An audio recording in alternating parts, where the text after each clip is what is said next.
바랍니다. 오늘 여러분과 함께 나누게 될 말씀, 오늘 성서일과에 따라서 또 사순절이 시작되는 첫 번째 주일에 마가복음의 말씀을 중심으로 시작된 복음의 여정이라는 주제로 함께 은혜를 나누기를 원합니다. 성경은 여러 가지 선언적인 의미들을 갖는 말씀들을 가지고 있어요. 선언이라고 말하면 그것은 세상에 공포하는 것이죠.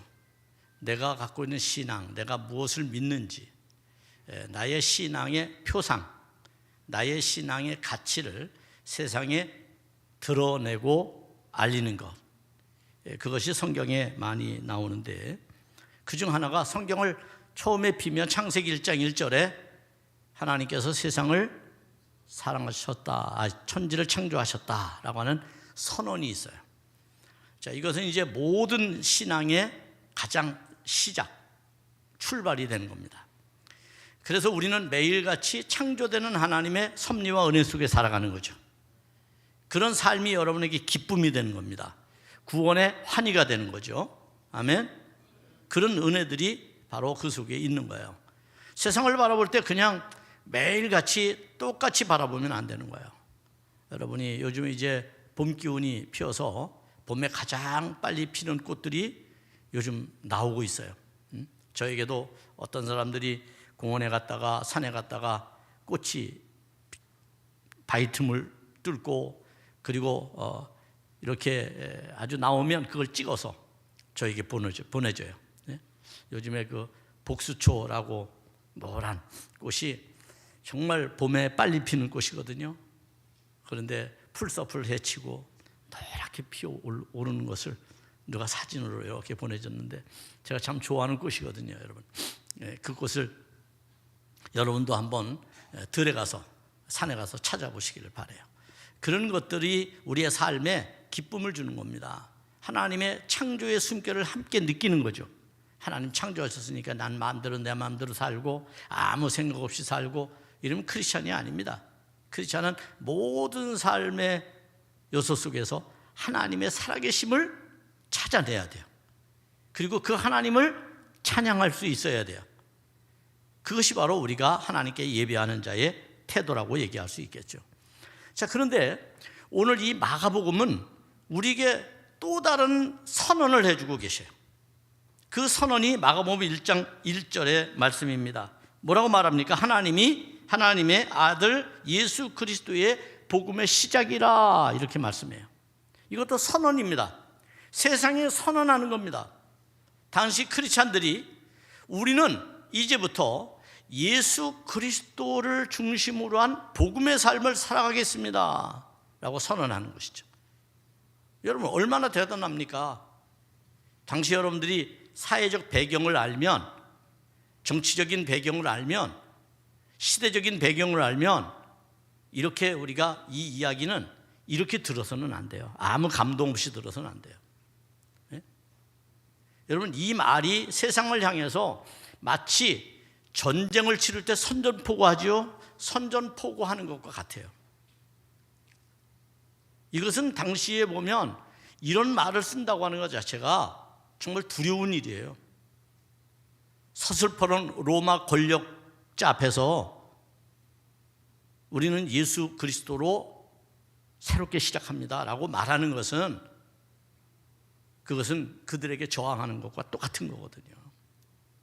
그것이 바로 초대교회가 가지고 있었던 신앙의 결기라고 얘기할 수 있어요. 이 믿음의 의지가 우리에게 있는가? 오늘날 어떤 사람들이 그래요. 믿음의 야성을 잃어버렸다, 성도들이. 엉뚱한 데서 객기 부리고 막 무지함을 드러내고 이런 것이 여러분 믿음이 아니에요. 믿음은 여러분들이 당당하게 신앙적으로 분명한 획을 가지고 선을 가지고 하나님 앞에 담대히 서 있는 것이죠. 그래서 예수 그리스도의 복음이 이제부터 시작됨을 알리는 거예요. 그게 이 선언적 의미가 있어요. 여러분, 마가복음이 제일 먼저 써진 책이라고 그랬잖아요. 그러니까 얼마나 대단합니까 이게. 초대교회 성도들은요, 죽음을 각오하고 이런 이야기를 할 수 있었어요. 우리는 어떻게 세상에 대해서, 내가 믿는 그리스도에 대해서 어떻게 말하는가를 되돌아볼 필요가 있죠. 자, 그러면서 오늘 중요하게 마가가 우리에게 예수님의 일성, 예수님이 첫 번째 복음을 전하는 말씀을 우리에게 가르쳐주고 있습니다. 15절입니다. 15절 이렇게 말씀합니다. 이르시되 때가 찼고 하나님의 나라가 가까이 왔으니 회개하고 복음을 믿으라. 예수님께서 복음을 전하실 때 입을 떼어서 첫 번째 하신 말씀이에요. 여러분, 뭐든지 첫 번째가 좋잖아요. 우리 부부들도 아빠를 먼저 말했는지 엄마를 먼저 말했는지 싸우잖아요. 예? 내 자녀가 태어나서 아빠를 먼저 말했는지 엄마를 먼저 말했는지 그거 갖고 싸운단 말이에요. 예수님의 첫 일성이 여러분 얼마나 중요합니까? 이것이 예수님의 가치고 예수님의 전부를 지금 말하는 거거든요. 예수님이 앞으로 공생애를 사시는데 무엇을 위해 살 거냐, 무슨 말씀을 전할 거냐라고 하는 것을 이 한 절이 다 함축해서 말씀해 주고 있기 때문에 중요한 겁니다. 그러니까 이 말씀만 다 이해하면 사실은 예수님의 생애를 다 이해할 수 있다라고도 표현할 수가 있을 겁니다. 이런 말은 소위 구속사의 중심에 누가 서겠다는 겁니까? 예수 그리스도가 서겠다는 거예요. 우리가 지난주에 변화산에서 예수님께서는 이제 새롭게 시작될 세계관에 대해서 말씀해 주셨잖아요. 그러한 세계관, 소위 구속사적인 세계관, 구속사로 이해하고 구속사로 읽는 이 세계관 속에서 그 중심에 누가 계시느냐? 바로 예수 그리스도가 계시다는 겁니다. 아멘. 드디어 하나님의 섭리가 이 땅에 직접적으로 그의 뜻을 나타내신 사건이 바로 이 사건이라고 볼 수가 있겠죠. 즉 예수님의 첫 메시지가 오늘 우리에게 주는 무게라고 하는 것은, 그리고 중심이라고 하는 것은 매우 크다. 이때 예수님은 두 가지를 우리에게 말씀해요.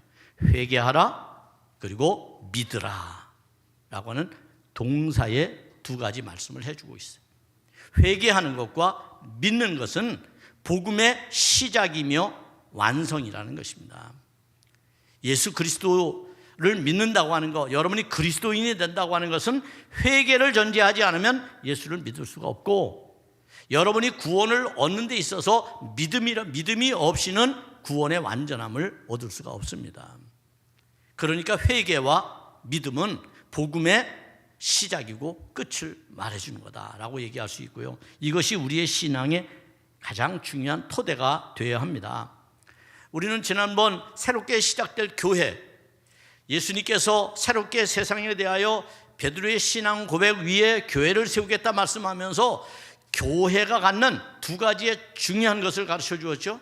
그 두 가지의 가장 중요한 핵심은 섬김이라는, 섬김. 그래서 초대교회는 이 섬김이 교회의 중심이었어요. 근데 섬기기 위해서는 무엇을 해야 되는가? 그냥 덮어놓고 일하면 되는가? 아니에요. 섬기는 데는 하나의 질서가 필요하다는 거예요. 거기에 뭐가 있어요? 첫 번째는 내가 온전해야 돼요. 섬길 때에 이것을 하나님의 뜻으로 섬길 수 있어야 돼요. 그러기 위해서 기도하라고 말하죠. 기도하라. 내 영적인 상태를 점검하기 위해서, 내 영적인 상태를 무장하기 위해서, 하나님 앞에 나를 온전하기 위해서 기도하라. 두 번째는 뭐 하라고 그래요? 전도하라. 이웃을 사랑하기 위해서 전도하라. 그들의 영혼을 품기 위해서 전도하라. 이게 초대교회가 갖는 두 가지의 아주 규율과 같은 것이었어요. 기도하는 것, 전도하는 것. 그것은 다 하나님을 섬기는 것이다. 하나님을 섬기는 것이다. 그렇기 때문에 오늘 우리는 성경이 우리에게 말씀해 주시는 이 아주 깔끔하고 명료한 하나님의 말씀에 대해서 귀를 기울일 필요가 있습니다. 이처럼 회개와 믿음, 이 명령은 하나님께서 이 땅에서 행하실 비전의 공포를 우리에게 알려주는 것이며, 더군다나 하나님의 백성에게 드리워진 죄악을 씻는 일이야말로 새로운 존재로 거듭나는 일이다라고 하는 걸 우리에게 말씀해 가르쳐 주는 거예요. 여러분, 예수를 믿는다고 하는 것은 새로운 존재로 다시 태어나는 것을 의미하기 때문에 이때 회개는 우리에게 필수적인 요소라고 얘기할 수 있습니다. 이렇게 새로운 시대의 새로운 계시를 주님께서 우리에게 주시는 것은 그것이 우리의 삶의 변화를 일으키고 그리고 역사의 변화를 일으키기 때문에 그래요. 여러분, 오늘 우리가 소위 21세기를 시작하면서 이 세상의 어떤 사회적이고 또 경제적인 논리 가운데 가장 중요한 가치관이 뭐였냐면 혁신이에요. 혁신. 변화되지 않으면 새로운 시대를 맞이할 수 없다는 거예요. 우리도 변화되지 아니하면 하나님이 창조하실 새로운 역사를 경험하지 못한다는 말이에요. 그러니까 이 혁신의 삶이 중요한 건데, 자기 혁신적인 메시지가 바로 뭐냐? 오늘 주님께서 우리에게 말씀해 주신 회개와 믿음이다라고 하는 걸 여러분 꼭 기억하시기를 바랍니다. 예수 믿는 사람들은 세상의 방법, 기술, 테크닉으로 혁신을 이루는 게 아니라 오늘 회개와 믿음으로 우리의 삶의 혁신을 일으키며 살아가는 것입니다. 따라서 옛 시대는 지나갔으니 과거의 모든 삶의 찌꺼기들을 내버리라 라고 하는 게 회개운동이죠. 그러므로 새로운 시대가 다가왔으니 구속사의 중심에 예수 그리스도를 모셔라. 그분의 뜻대로, 그분의 의지대로, 그분의 가르침대로 따라가라라고 하는 게 믿음이죠. 그래서 회개와 믿음은 그만큼 중요한 것입니다. 이때 그리스도를 믿는다라고 하는 것은 무엇일까요? 믿음이라고 하는 것은 무엇일까요? 주님의 모든 가르침을 받아들이고 따른다는 의미 아니겠습니까? 그러면 주님의 모든 가르침을 받아들이고 따른다는 것은 어떤 우리의 의지가 우리 속에 있는 걸까요? 그것은 바로 전인격적인 연합을 말하는 겁니다. 예수 그리스도와의 완전한 연합. 뒤에 가서 다시 한번 믿음에 대해서 설명하도록 하겠습니다. 그 주님과 완전한 인격적인 하나됨, 그것이 우리에게 필요해요, 여러분. 그것이 필요하다는 거예요. 이것이 기독교적인 신앙이라는 겁니다. 믿음이라고 하는 것은 그냥 믿습니다라고 구호를 외친다고 되는 게 아니라는 거예요. 정말 내가 예수님에게 나를 완전히 던져서 위탁해서 그분의 뜻대로 내가 쓰여지고 있는가? 예수님의 가르침대로 내가 살아가고 있는가? 그분과의 완전한 교제 속에서 친밀함을 통한 하나됨이 이루어졌는가? 그걸 여러분은 알아야 돼. 그렇지 않으면 믿음이라는 것은 그냥 추상적이고 상상에 지나지 않는 것이다. 자, 이러한 주님의 공생의 시작은 어떻게 시작됩니까? 놀랍게도 오늘 마가의 증언에 의하면 예수님은 두 가지의 사건을 접함으로 예수님의 공생애가 시작됩니다. 여기서 우리는 놀라운 영감을 얻을 수가 있습니다. 그 첫 번째 사건이 뭡니까? 예수님이 세례를 받으셨다는 거예요. 자, 우리는 교리적으로 이 말을 이렇게 그동안 설명했죠. 예수님은 죄가 없으시지만 우리의 죄를 담당하기 위해서 세례를 받으셨다. 이 교리적으로 설명하는 거예요. 그런데 이것보다 훨씬 더 영감 있는 뛰어난 말씀의 의미가 예수님의 세례 속에 있음을 우리가 발견할 필요가 있습니다. 여러분, 우리가 세례 그러면 동일한 세례로 이해할 수 있어요. 그러나 동일하지 않습니다. 세례는 누가 만들었습니까? 세례 요한이 만들었죠. 세례 요한이 왜 세례를 만들었을까요? 이것은 심판의 종말론적인 긴박성 때문에 만들어진 겁니다. 무슨 말이냐 하면 지금 예수님께서 이 땅에 오셨습니다. 여러분, 마태의 증언에 따르면, 누가의 증언에 따르면 이것을 이렇게 표현합니다. 도끼가 나무 뿌리에 놓였다는 겁니다. 심판의 주로 오시는 것을 말하는 거죠. 예수님은 심판의 주로 와요. 그래서 예수님이 주시는 세례는 무슨 세례예요? 성령 세례라고 말하는 거예요. 성령 세례라고 하는 얘기는 심판의 주로 이 땅에 오셨다는 말의 표현입니다. 그렇게 긴박한 거예요. 지금 빨리 하지 않으면 안 돼요. 근데 율법은 어떻습니까? 율법은 정결 예식을 거쳐서 깨끗해지죠. 그거를 밟을 시간이 없어요. 지금 왜? 예수님이 오셨는데 빨리 회개하지 않으면 심판을 받는데, 이미 도끼가 나무 뿌리에 놓였는데 찍히면 끝나는 거 아닙니까? 찍히기 전에 회개해라.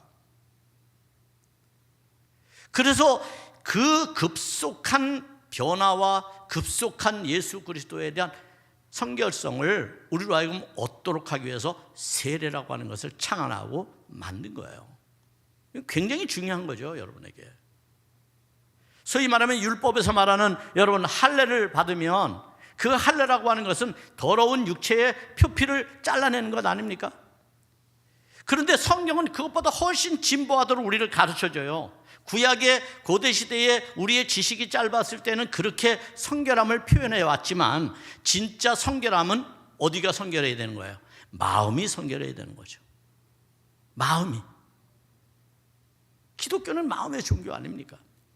마음이 깨끗해야죠. 마음이 시키는 대로 우리의 육체의 본능이 따라가는 것 아닙니까?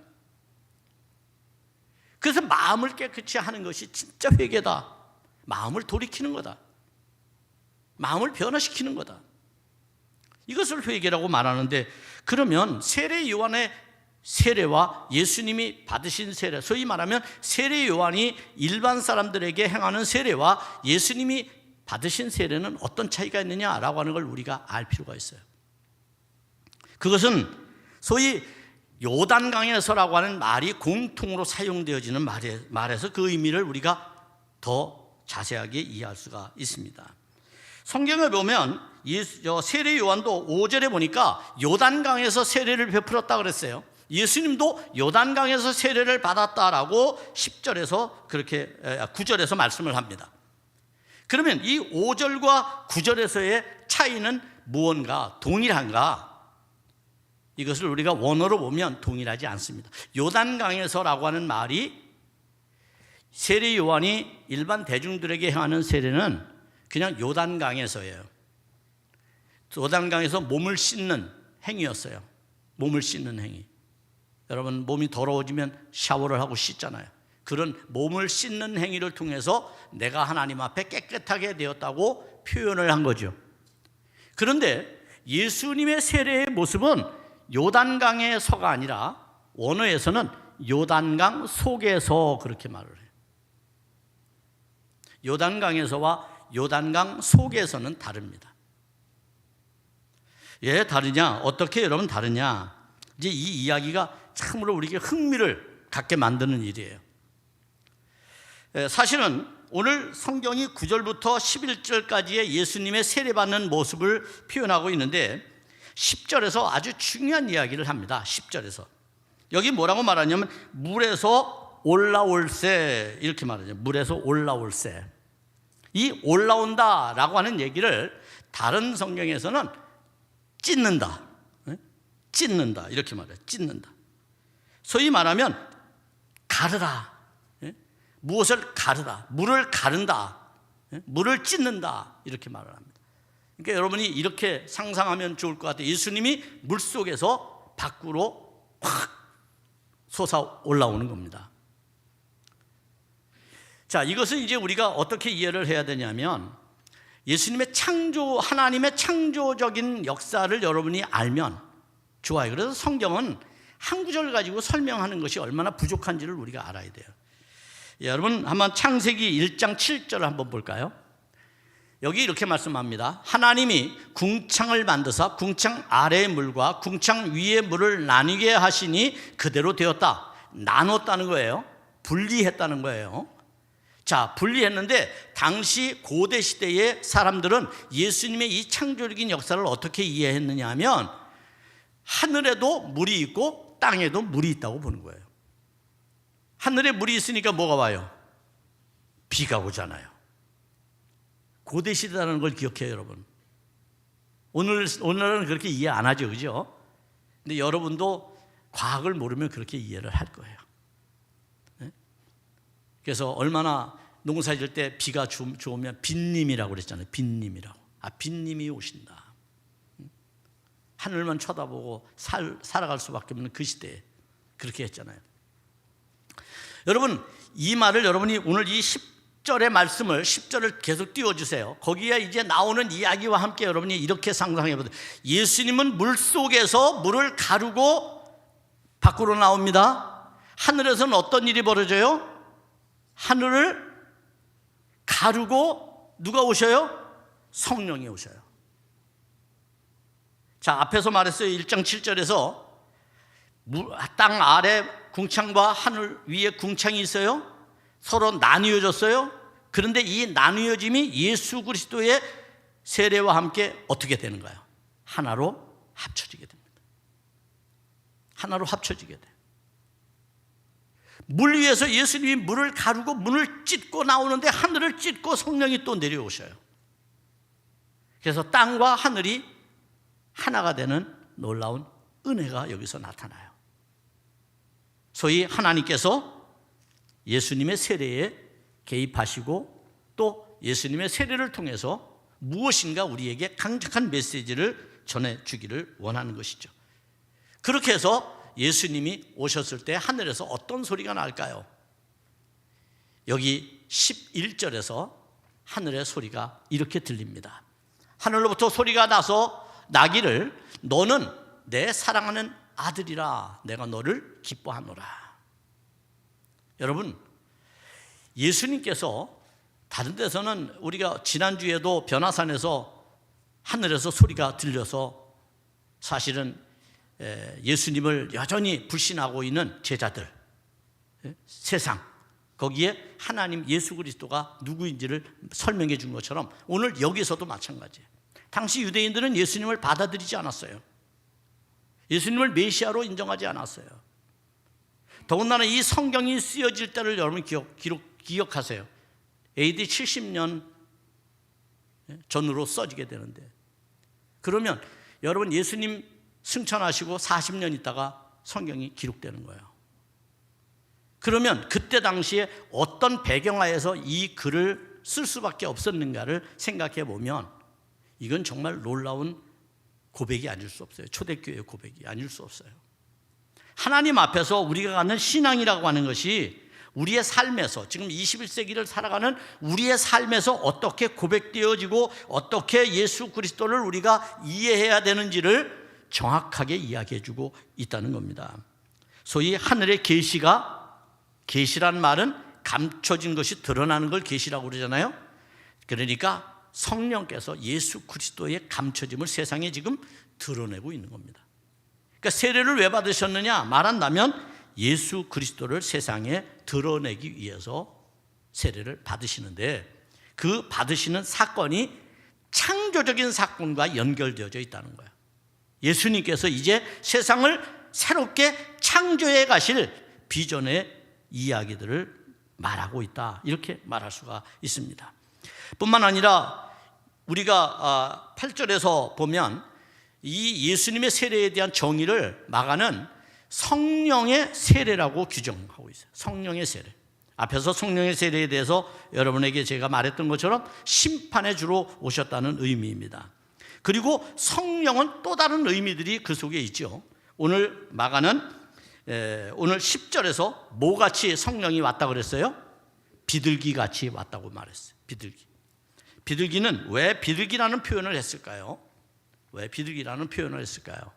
다른 표현들도 많이 있어요, 성령에 대해서 여러분. 그런데 왜 마가는 비둘기라고 표현했을까요? 그것은 하늘에서 나는 소리 때문에 비둘기라고 표현한 겁니다. 그러면 우리가 이것은 어떤 의미로 이해할 수 있냐면, 혹시 여러분 전소구라고 들어보셨어요? 전소구? 사람 이름이 아닙니다.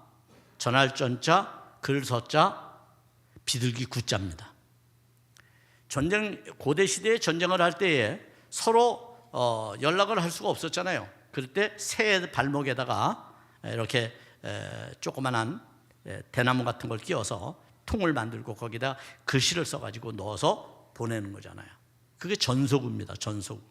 전소구는 한마디로 말하면 우편을 배달하는 배달부와 같은 것이죠. 통신과 같은 거, 통신. 다시 말하면 하나님께서 하늘에서 성령으로 말씀하시기 위해서 임재하셨다.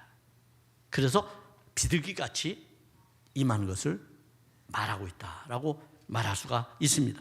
이름으로써 예수 그리스도를 어디가 인정하는 거예요? 하나님이 인정해 주시는 거예요.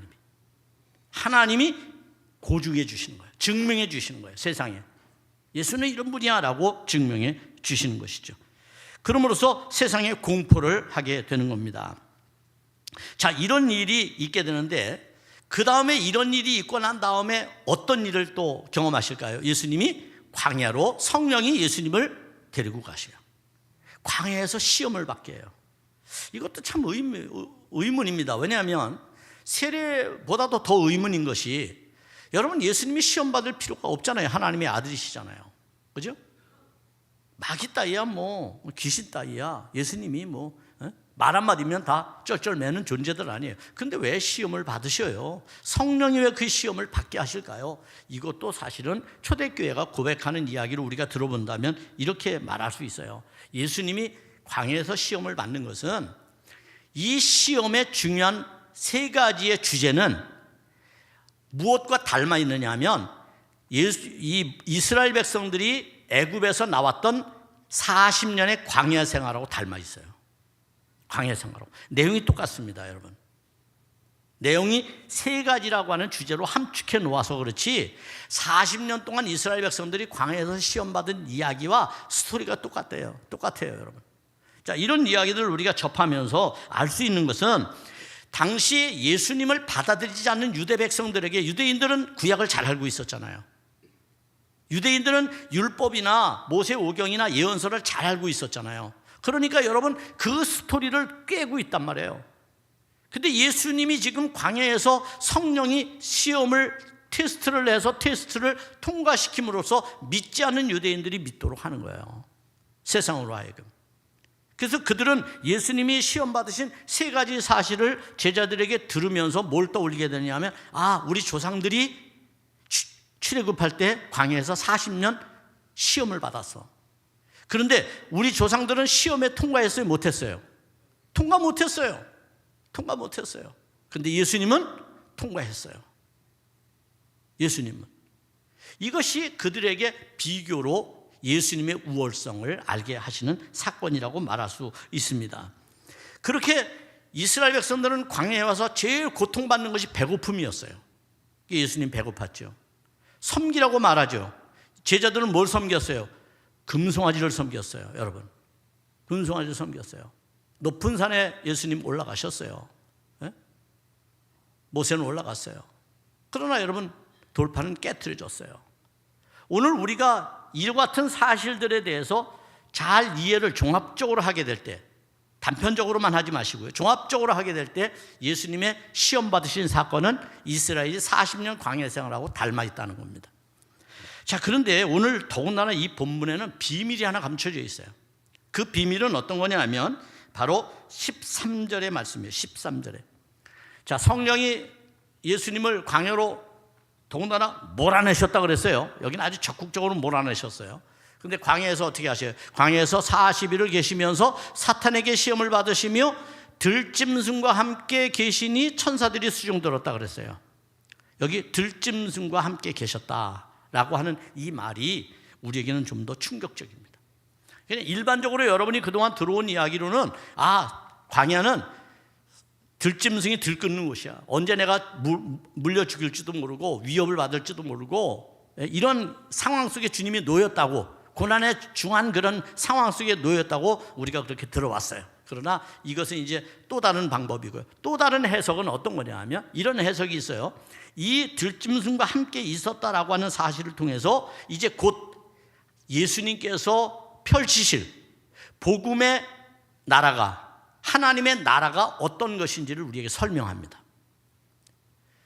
당시 유대인들도 이 이야기를 들으면서 떠올리는 성경 구절이 있어요. 그 성경 구절은 이사야 11장 6절에서 9절입니다. 기니까 제가 빨리 읽어드리겠습니다. 그때의 이리가 어린 양과 함께 살며 포범이 어린 염소와 함께 누우며 송아지와 어린 사자가 살찐 짐승이 함께 있어 어린아이에게 끌리며 암소와 곰이 함께 먹으며 그들의 새끼가 함께 엎드리며 사자가 소처럼 풀을 먹을 것이며 젖먹이는 아이가 독사의 구멍에서 장난하며 젖된 어린아이가 독사의 굴에 손을 넣을 것이라. 내 거룩한 산 모든 곳에서 해됨도 없고 상함도 없을 것이니 이는 물이 바다를 덮음같이 여호와를 아는 지식이 세상에 충만할 것이다 라고 말합니다. 지금 예수님이 광야에서 들짐승과 함께 있었다는 이야기를 듣는 유대인들은 이 말씀을 떠올립니다. 아무런 해를 당하지 않습니다. 어린아이가 독사굴에 손을 넣어도 독에 물리지 않습니다. 이것은 무엇을 의미하는 걸까요? 복음이 지향하는 궁극적인 나라에 대한 비전입니다. 그래서 그 다음에 무슨 말이 나옵니까? 14절에서 이런 말씀이 나오는 겁니다. 요한이 잡힌 후에 예수께서 갈릴리에 오셔서 하나님의 복음을 전파하여 라고 말하는 거예요. 누구의 말이에요? 누구의 말씀이에요? 하나님의 복음. 하나님의 복음이라고 규정해 주는 겁니다. 이게 얼마나 중요합니까, 여러분?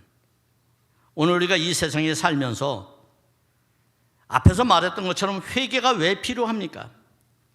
회개해야 하나님 나라의 백성이 될 수 있고 들어갈 수 있으니까요. 그래서 하나님의 백성이 되는 자격과 같은 것을 얻는 것이 우리에게 필요합니다. 이 하나님의 복음은 뭘까요? 하나님의 복음은 궁극적으로 그 다음에 15절에서 말씀하고 있는 겁니다. 이르시되 때가 찼고 하나님의 나라가 가까이 왔으니 회개하고 복음을 믿으라. 뭐가 가까이 왔어요? 하나님의 나라가 왔대요. 실제로는 누가 온 거예요? 예수님이 오셨잖아요. 예수님이 오셨는데 그것을 하나님의 나라라고 말하는 겁니다. 왜 그럴까요? 하나님이 다스리는 나라가 하나님의 나라죠. 자, 우리나라 이름 뭐예요? 예? 크게 해봐요. 대한민국이죠. 대한민국은 누구의 나라예요? 예? 우리요? 예, 맞아요. 거기 민자가 들어갔잖아요. 백성 민자가 들어가 있잖아요. 민국. 백성의 나라. 왕의 나라가 아니라 백성의 나라. 하나님의 나라란 얘기는 하나님이 주인된 나라, 백성이 주인된 나라를 대한민국 그렇게 말하는 거예요. 이거 얼마나 중요한 말씀이에요, 여러분. 여러분 주인답게 살아가십니까? 그러면 종처럼 살아가고 있는 건 아니에요? 여러분, 우리가 하나님의 복음, 하나님의 나라가 이 땅에 임한다라고 하는 것은 예수 그리스도를 통해서 우리는 다스림을 받을 것이다 라고 하는 비전이죠. 예수 그리스도를 통해서 다스림을 받는데, 다스림을 받을 때 필요한 게 뭐예요? 회개와 믿음이라는 거예요. 회개와 믿음. 그것이 예수 그리스도의 다스림을 받는 거예요. 이것을 누가복음 4장 19절에서는 뭐라고 표현하느냐 하면 주의 은혜의 해라고 표현합니다. 은혜의 해. 은혜는 뭡니까? 하나님이 우리에게 베푸시는 선물이죠. 하나님은 하나님의 나라를 여러분에게 선물로 주신다는 거예요. 그거를 선포하기 위해서 주님이 오셨다는 거예요. 오늘 그렇다면 이 은혜는 어떻게 받을 수 있을까요? 두 가지가 전제되어야죠. 첫째는 회개라고 하는 거예요. 회개는 메타노이아라고 말하죠. 여러분, 이스라엘 성경이 처음 회개라고 하는 말을 언제 사용했을까요? 구약에서 사용했어요. 구약에서. 이때 회개라고 하는 말은 어떤 뜻이냐면 돌아오라라는 뜻이었어요. 돌아오라. 그럼 돌아오라라고 하는 말은 어디에서 돌아오는 걸까요? 이때의 문장대로 말하면 바벨론에서 돌아오는 겁니다. 바벨론. 성경의 첫 번째로 회개를 사용했던 단어는 돌아오라는 말인데, 돌아오라는 말의 이 어원은 어디서 돌아와야 되느냐? 바벨론에서 돌아오라는 얘기. 바벨론은 뭘 상징할까요? 우리를 붙들고 있는, 우리를 노예 삼고 종살이를 시키는 붙들고 있는 것들을 말하는 거예요.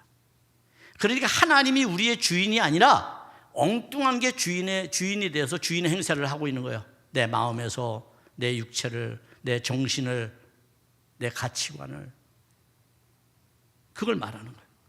그거로부터 돌아오라는 거예요. 누구에게? 하나님께 돌아오는 거죠. 소위 마음의 변화가 우리에게 일어나야 하는 겁니다.